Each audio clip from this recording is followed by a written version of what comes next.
ఇట్లా ఢిల్లీలో కూడా ఎలచ్చలు ఒడిచినాయి. ఓ దిక్కు పువ్వు పార్టీలు, ఇంకో దిక్కు షీపురు కట్ట పార్టీలు, అటు షే పార్టీలు.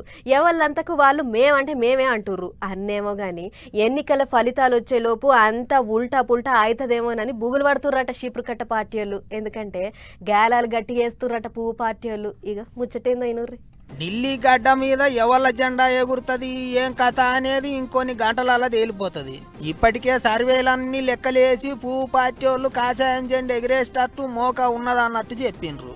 అయితే సర్వేలదేమున్నది గట్టనే చెప్తారు.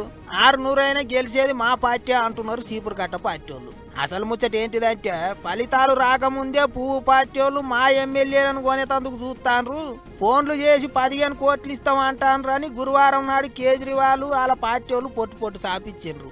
ఇక గీ ముచ్చట్లకు పువ్వు పార్టీ వాళ్ళు కూడా గట్టిగానే గరమైనరు. గసంటి పనులు మేమేంటికి చేస్తాం, అంతా ఎట్లా పడితే అట్లా మాట్లాడుతుండ్రు అని కేజ్రీవాల్ మీద కయ్యిన లేచిండ్రు కాషాయం లీడర్లు. ఇక ఎవళ్ళ ముచ్చట్లు ఎట్లున్నా అందులో అసలు నిజం ఎంతున్నది తేల్చుండ్రి అని ఢిల్లీ లెఫ్టినెంట్ గవర్నర్ విచారణ చేయాలని ఆర్డర్ వేసిండట.